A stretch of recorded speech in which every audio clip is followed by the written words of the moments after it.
24시간 드릴게요. 피해자 93명한테 돈 다 돌려주세요.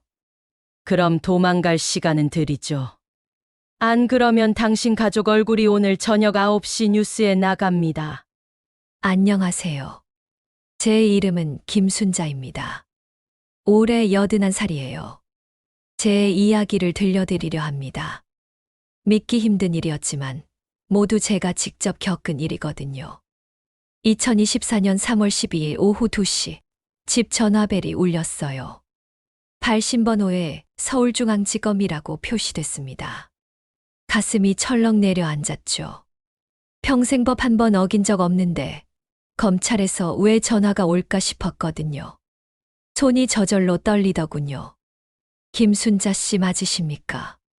목소리가 차갑고 단호했습니다. 마치 범죄자를 신문하는 것 같은 어조였어요. 네, 그런데요. 검찰청 금융범죄수사부 박철민 검사입니다. 어머님 명의 계좌가 보이스피싱 조직의 대포통장으로 사용되고 있어요. 지금 즉시 조치하지 않으면 전 재산이 압류될 수 있습니다. 머릿속이 새하얘졌어요. 심장이 쿵쾅거렸습니다. 남편이 5년 전 세상을 떠나면서 남긴 보험금 1억. 그리고 제가 30년간 식당하면서 악착같이 모은 돈 2억. 통장에 있는 그 3억이 제 전부였거든요. 손녀 지수 대학원 학비도 거기서 보태줄 생각이었고, 혹시 몸이 아프면 요양병원 들어갈 돈도 그걸로 마련할 참이었죠. 저는 그런 거 한 적 없는데요. 무섭고 당황스러웠습니다. 그렇기 때문에 지금 연락드린 겁니다.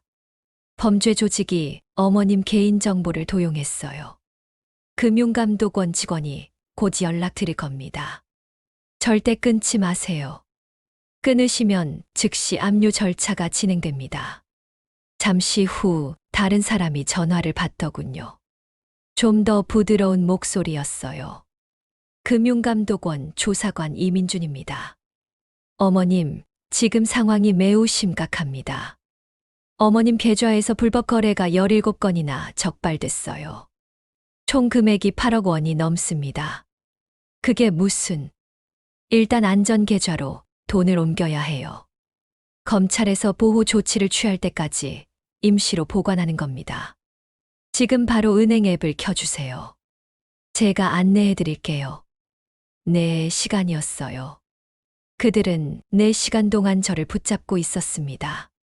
화장실도 못 가게 했죠. 지금 전화 끊으면 즉시 압류 처리됩니다. 라고 계속 말했으니까요. 손이 떨려서 핸드폰을 제대로 잡기도 힘들었어요. 화면이 흔들려서 버튼을 누르기가 어려웠죠. 그런데도 그들이 시키는 대로 했습니다. 이체 확인번호 입력하고 OTP 번호 불러주고 비밀번호까지 다 알려줬어요. 중간중간 이상하다는 생각이 들었어요. 왜 검찰에서 이런 걸 시킬까 하는 의구심이요. 그런데 그때마다 그들은 어머님, 지금 의심하실 시간 없어요. 매초가 급합니다. 라고 다그쳤죠. 저는 겁에 질려서 그저 시키는 대로 했습니다. 마지막 이체를 마친 건 오후 6시 17분이었습니다. 어머님, 이제 안전합니다. 일주일 후에 검찰 조사가 끝나면 다시 연락드릴게요. 그동안 다른 사람한테 이 일 말씀하시면 안 돼요. 수사 기밀이거든요. 전화가 끊겼어요. 그제야 정신이 번쩍 들었습니다. 뭔가 잘못됐다는 느낌이 확 왔죠. 손이 떨리는 걸 억지로 참으며 통장 잔액을 확인했습니다. 327원. 숫자를 보는 순간 현기증이 났어요. 다시 확인했습니다. 327원. 새로 고침을 10번도 넘게 했지만 숫자는 변하지 않았죠. 그날 밤을 어떻게 보냈는지 정확히 기억나지 않아요. 거실 바닥에 주저앉아 있었던 것 같습니다. 핸드폰을 쥔 채로요. 은행 앱을 계속 새로 고침했어요. 혹시 잘못 본 건 아닐까, 숫자가 다시 나타나는 건 아닐까 하는 헛된 기대를 하면서요. 3억이 사라졌습니다. 평생을 모은 돈이었어요. 남편 영수가 암 투병하면서도 이 돈만큼은 손대지 말자. 우리 늙어서 아플 때 쓰자고 했던 그 돈. 손녀 지수 대학 등록금 보태주고 작은 아들 사업 자금 빌려주고도 꿋꿋이 지켜낸 돈이었죠. 벽시계가 밤 10시를 가리키고 있었어요. 배가 고팠지만 밥 먹을 생각이 안 났습니다. 물 한 모금도 넘어가지 않았어요. 머릿속에는 온통 숫자만 맴돌았죠. 3억 327원, 3억 327원. 오후 11시쯤 됐을 거예요. 화장실 서랍에서 수면제를 꺼냈습니다. 남편이 아플 때 먹던 약이었어요. 유통기한이 지났지만 아직 많이 남아 있었죠. 한 알씩 손바닥에 털어놨습니다. 13알. 물 한 컵을 따라 놓고 약을 보고 있는데 현관문이 벌컥 열렸습니다. 할머니, 손녀 지수였어요. 평소에는 주말에만 오는데 그날따라 갑자기 들른 거였죠. 회사에서 야근하다가 문득 할머니 생각이 나서 왔다고 나중에 말하더군요. 할머니, 뭐 하는 거예요? 손에 든 거 뭐예요? 지수가 달려와서 제 손에서 약을 뺏었어요. 손바닥에 남은 약들이 바닥에 떨어졌죠. 그리고 거실 소파에 흩어진 은행 이체 확인 문자들을 봤습니다. 핸드폰 화면에는 327원이라는 잔액이 그대로 떠 있었고요. 할머니, 설마, 보이스 피싱. 지수의 얼굴이 창백해졌어요. 제 손을 꽉 잡았습니다. 얼마예요? 얼마 나갔어요? 전부. 3억이 다. 그때 처음 울었던 것 같아요.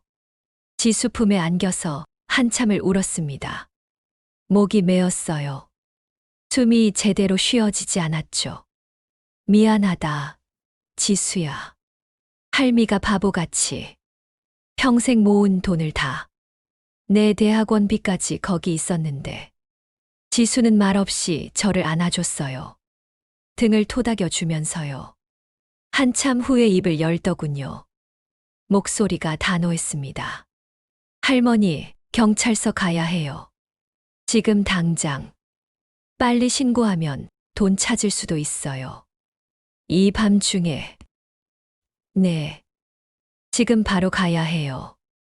1시간, 아니 1분이라도 빠를수록 좋아요. 지수가 저를 일으켜 세웠습니다. 외투를 입혀주고 핸드폰과 지갑을 챙겼죠. 그리고 택시를 불렀어요. 가장 가까운 경찰서로 달려갔습니다. 경찰서 민원실은 환했습니다. 하지만 제 마음은 깜깜했죠. 지수가 민원 접수를 하고 우리는 1시간을 기다렸어요. 플라스틱 의자에 앉아 있는데 엉덩이가 아팠습니다. 하지만 그런 건 중요하지 않았어요. 김순자 씨. 젊은 형사님이 우리를 불렀어요. 사무실로 들어갔죠. 보이스피싱 피해 신고하러 왔습니다. 형사님이 한숨을 쉬었어요. 지쳐 보였습니다. 아마 그날도 여러 건의 신고를 받았나 봐요. 언제 당하셨어요? 오늘이요. 오후 2시부터 6시까지. 오늘이요. 몇 시간 전이네요. 그래도 좀 늦었어요. 보통 2시간 안에 신고하셔야 지급정지라도 걸 수 있는데. 지금은 이미 돈이 다른 계좌로 빠져나갔을 겁니다. 제 가슴이 무너지는 것 같았어요.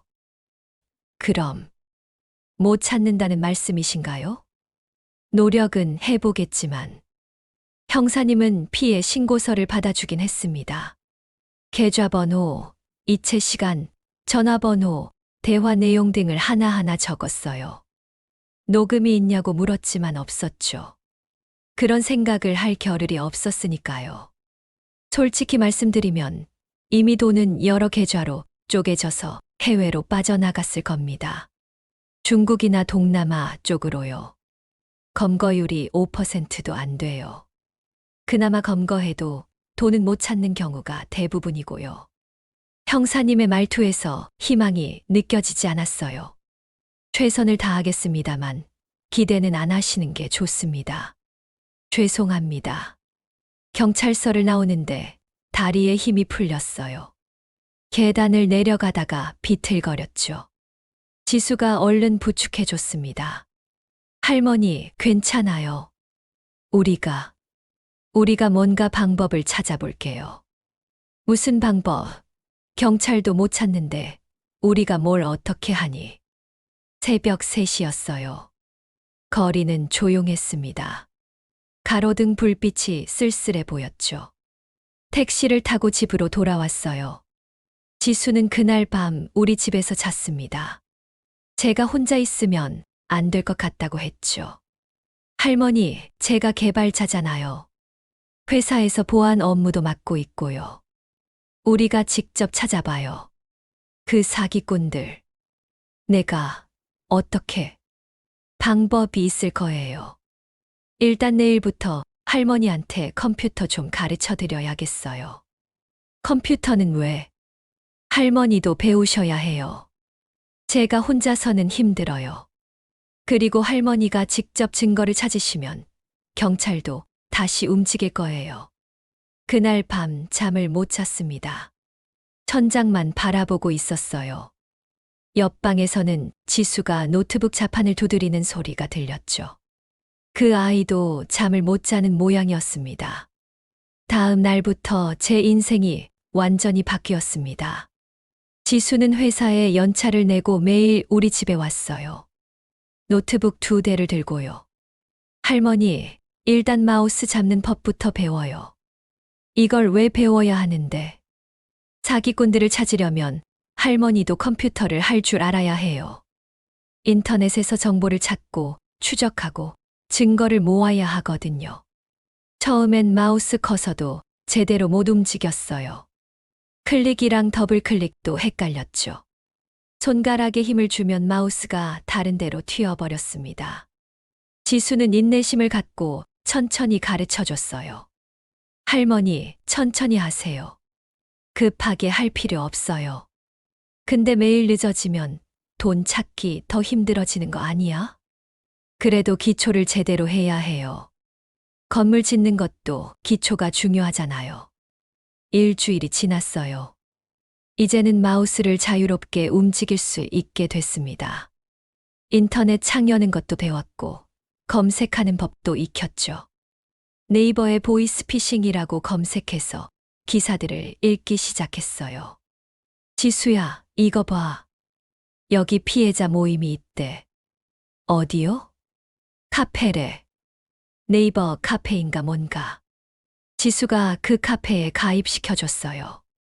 거기에는 저처럼 당한 사람들이 수천 명이나 있었습니다.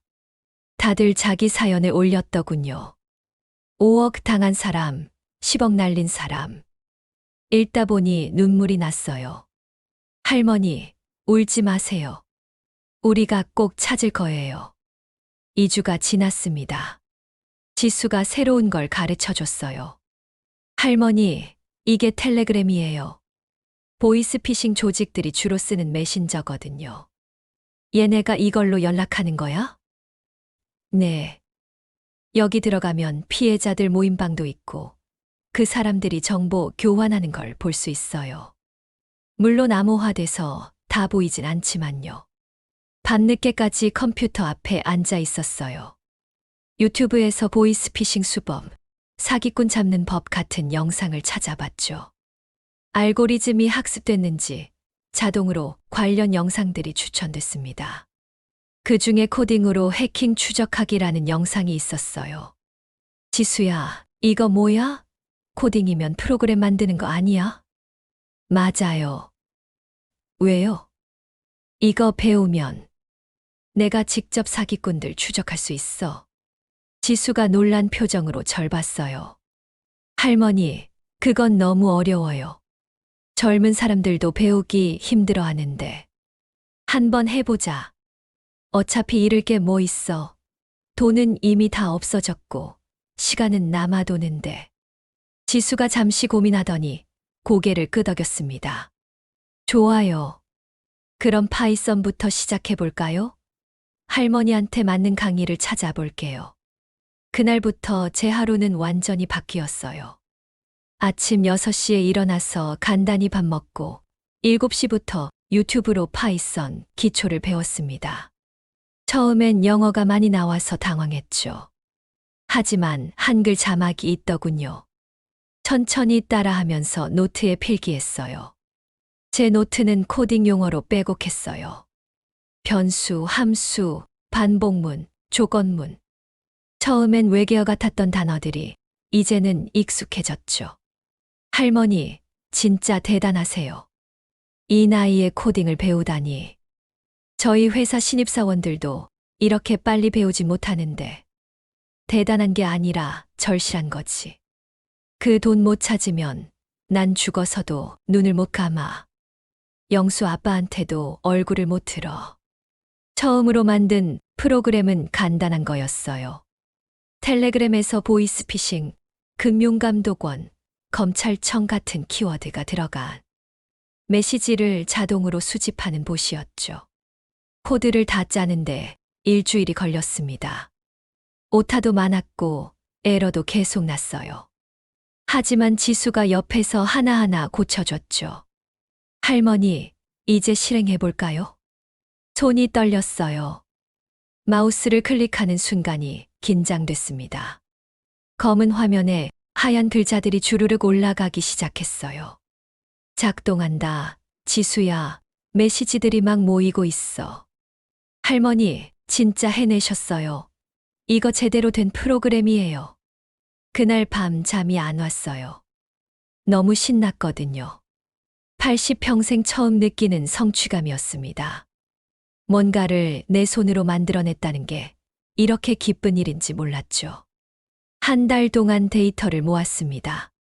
매일 수백 개의 메시지가 수집됐어요. 사기꾼들이 쓰는 은어, 거래 방식, 연락처, 패턴까지 다 정리했습니다.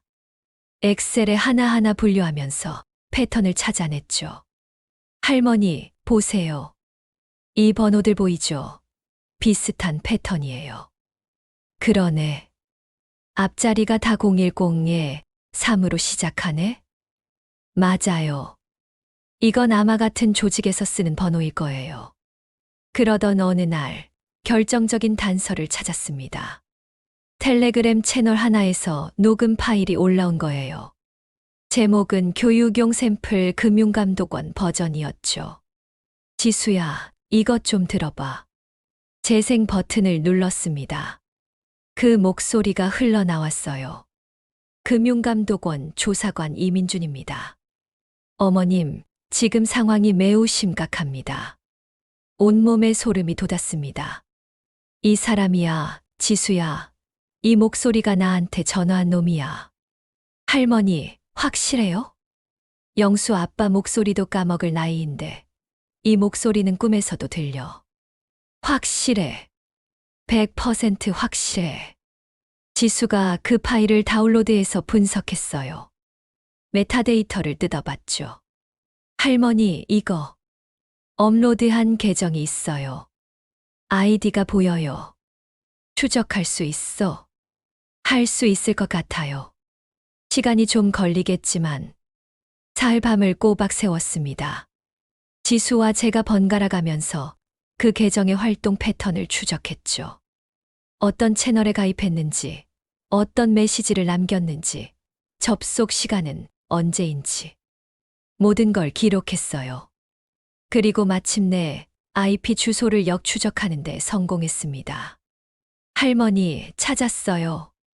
어디야? 중국이야? 베트남이야? 아니에요. 한국이에요. 뭐? IP 주소가 한국이에요. 그것도 서울. 아니, 잠깐. 할머니, 이거 우리 동네예요. 심장이 터질 것 같았어요. 주소를 확인하는 순간 온몸이 얼어붙었어요. 우리 집에서 걸어서 10분 거리에 있는 오피스텔이었거든요. 한강변에 새로 지은 그 건물이었습니다. 지수야, 이거 정말 확실한 거지? 오류는 아니고? 네, 할머니. IP 주소가 거짓말하지 않아요. 이 건물 403호에서 접속했어요. 지난 한 달간 접속 기록이 전부 여기서 나왔고요. 그럼 우리 동네에 사기꾼이 있다는 거네. 다음 날부터 우리는 잠복을 시작했습니다. 오피스텔 맞은편 카페에 자리를 잡았어요. 창가 좌석이었죠. 거기서 403호가 보였습니다.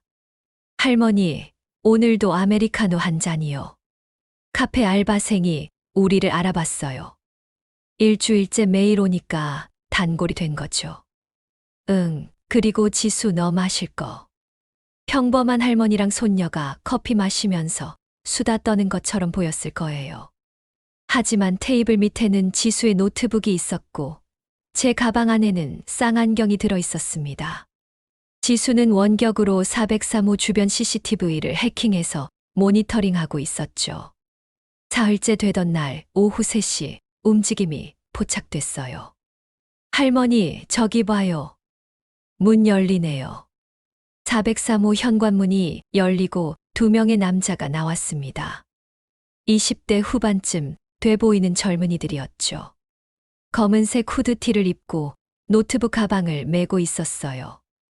얼굴은 마스크로 가렸습니다. 지수야, 사진 찍어.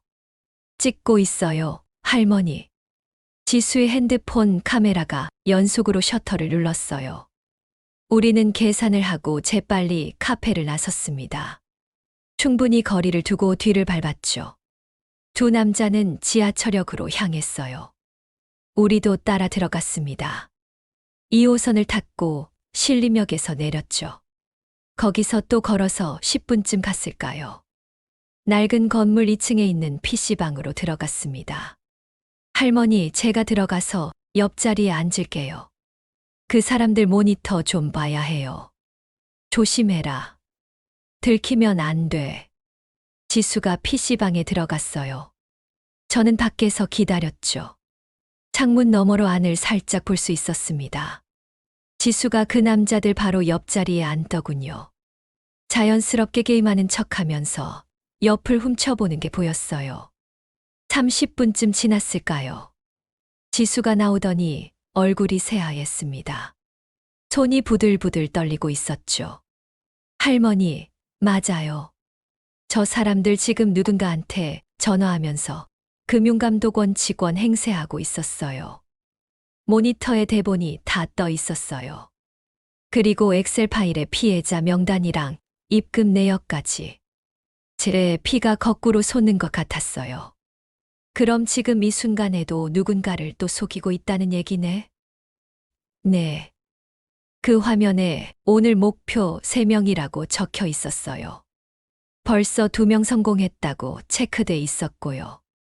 경찰 불러야 하는 거 아니야? 잠깐만요, 할머니. 저것들만 잡으면 뭐 해요? 우두머리를 잡아야죠.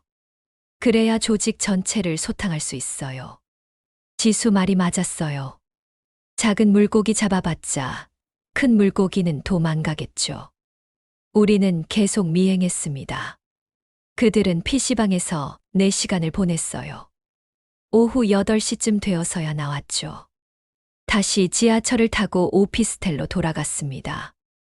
오늘은 이제 끝인가 봐요. 집에 가자. 내일 또 오면 되지. 하지만 그때 검은색 벤츠 한 대가 오피스텔 앞에 섰습니다. 번호판이 고급스러웠어요. 차에서 내린 사람을 보는 순간 제 심장이 멎는 줄 알았습니다. 박태수. 우리 동네 부동산 사장이었습니다. 박태수. 제가 40년을 알고 지낸 사람이었어요. 남편 영수가 식당 할 때 단골이었죠. 매달 월세 거들어 오면 밥 먹여 보내곤 했습니다. 영수 아빠 장례식 때는 조문도 왔었고 명절마다 선물도 주고받던 사이였어요. 작년 설에는 한우 세트를 보내왔었죠. 지수야, 저 사람이 박 사장님이야. 네, 할머니 아는 사람이에요. 그래. 우리 동네에서 부동산 하는 사람인데 왜 저기 가는 거지? 박태수는 오피스텔 현관 비밀번호를 누르고 들어갔어요. 자기 집처럼 자연스럽더군요. 우리는 1층 로비 구석에 숨어서 엘리베이터 층수를 확인했습니다. 4층에서 멈췄어요. 403호로 들어갔어요. 할머니. 저 사람이 우두머리란 말이야? 믿고 싶지 않았어요. 40년 지기가 사기꾼의 두목이라니. 하지만 현실이었죠. 1시간이 지났습니다. 박태수가 나왔어요. 이번엔 서류 가방을 들고 있었어요. 처음 들어갈 때는 빈손이었는데 말이죠. 저 가방 안에 뭐가 들었을까요? 돈 아니면 장부겠지. 오늘 수금한 거. 우리는 다시 미행을 시작했습니다. 박태수는 벤츠를 몰고 강남 쪽으로 갔어요. 저녁 시간이라 차가 막혔죠. 지수가 택시를 잡았고 우리는 뒤를 쫓았습니다. 기사님, 저 검은 벤츠 놓치지 마세요. 예, 손님. 혹시 불륜 조사세요? 비슷한 거예요. 강남 한복판 신축 오피스텔 단지에 차가 멈췄어요. 박태수는 지하 주차장으로 들어갔고 우리는 건물 정면 입구로 갔습니다. 할머니, 저 사람 몇 층으로 가는지 봐야 해요. 로비에서 엘리베이터 층수 표시를 시켜봤죠. 32층에서 멈췄습니다. 32층이에요. 할머니, 이제 어떻게 하죠? 증거를 모아야지. 저 안에서 무슨 일이 벌어지는지 확인해야 경찰이 움직여. 어떻게요? 들어갈 수도 없는데. 저는 생각에 잠겼어요. 그러다가 위험한 계획이 떠올랐습니다. 지수야, 내가 들어가 볼게. 네, 할머니가요? 안 돼요. 너무 위험해요. 박 사장이 나를 아는 사람이잖아. 그냥 우연히 들렀다고 하면서 안에 들어가는 거야. 너는 밖에서 대기하고 있어. 하지만 할머니, 괜찮아. 이 나이 먹고 두려울 게 뭐 있니? 차라리 확실하게 끝내자. 다음 날 오후 저는 단단히 준비를 했습니다. 지수가 제 핸드폰에 녹음 앱을 설치했어요. 가슴 주머니에 넣으면 소리가 잘 들린다고 했죠. 그리고 작은 카메라도 브로치처럼 옷에 달았습니다. 할머니, 위험하다 싶으면 바로 나와요. 이 버튼 누르면 제 핸드폰으로 비상신호가 가요. 알았어. 32층으로 올라갔습니다. 복도는 조용했어요. 3202호. 초인종을 눌렀죠. 심장이 쿵쿵 뛰었습니다. 문이 열렸어요. 박태수가 나타났습니다. 편한 차림이었죠. 집에 있는 것처럼. 순자 씨. 여기 어쩐 일이세요? 아, 박 사장님. 우연이네요. 여기 제 옛날 식당 단골 김 사장님이 사신다고 해서 찾아왔는데. 아, 그러세요? 근데 여기 우리 사무실인데요. 사무실이요? 부동산 사무실 말고 다른 일도 하세요? 박태수의 표정이 굳었어요. 눈빛이 날카로워졌죠. 그 순간 알았습니다. 들켰다는 걸.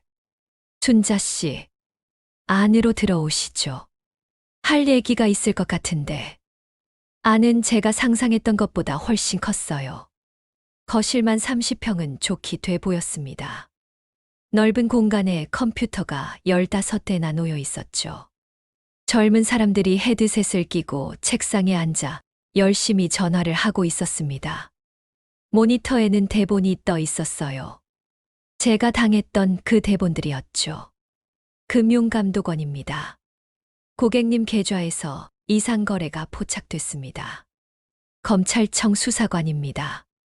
지금 즉시 협조하지 않으시면 동시다발적으로 사기가 진행되고 있었어요. 제 손이 떨렸습니다. 분노가 치밀어 올랐죠. 할머니, 잘 찾아오셨네요. 박태수가 소파에 앉으라고 했어요. 너무 당황스러워서 그냥 앉았습니다. 박 사장님, 여기가 뭐 하는 곳이에요? 박태수가 담배를 한 대 꺼내 물었어요. 연기를 길게 내뿜으며 말했습니다. 순자 씨, 이미 다 알고 온 거 아니에요? 3일 전부터 우리 403호 앞에서 지켜보고 있었잖아요. 소름이 돋았어요. 우리가 들킨 거였죠. 그래요.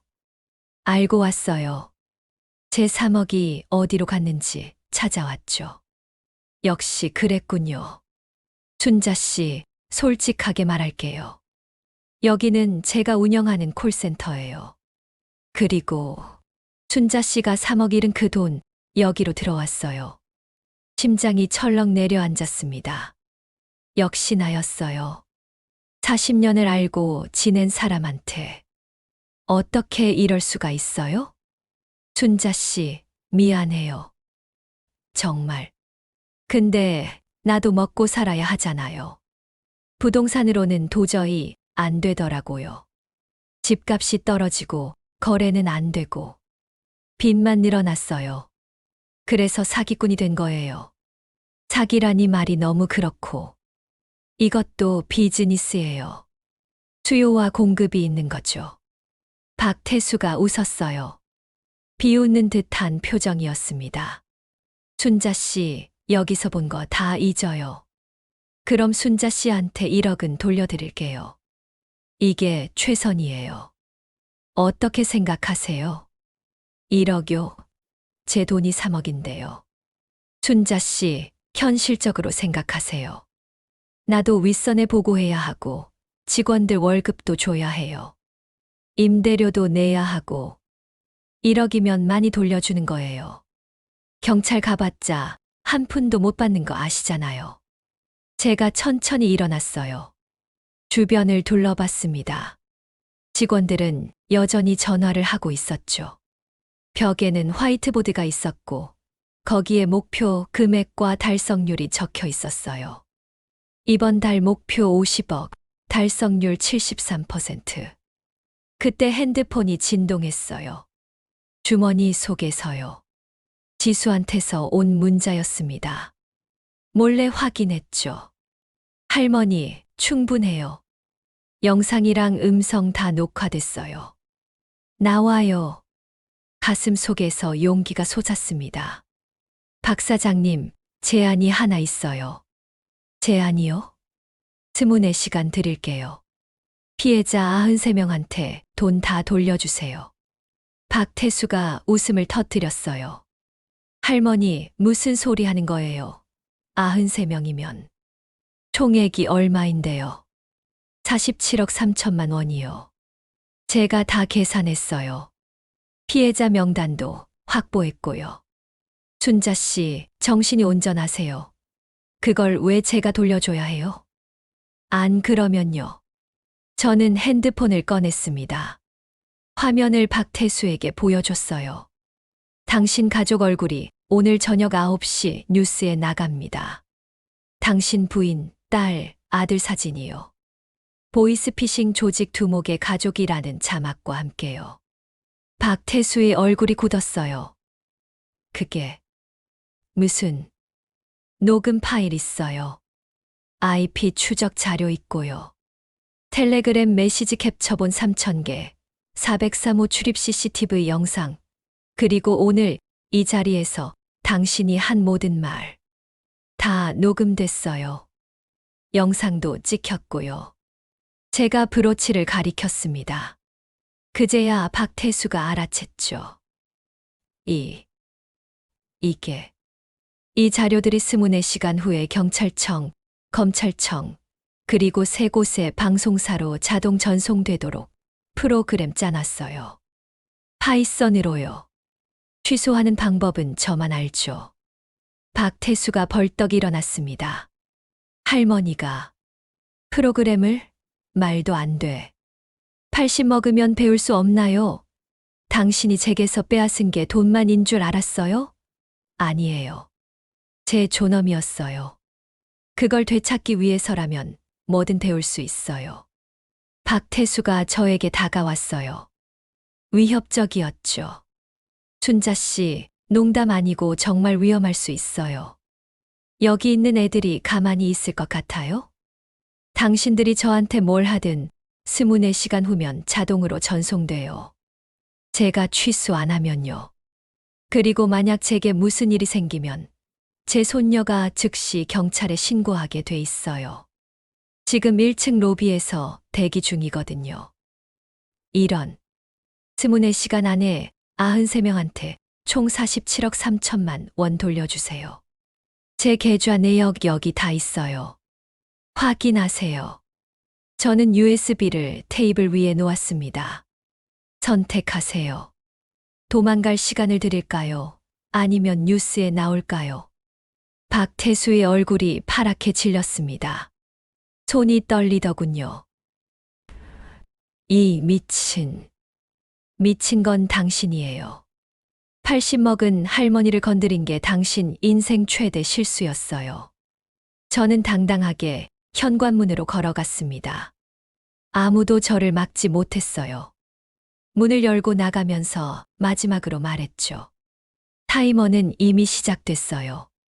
23시간 59분 남았네요.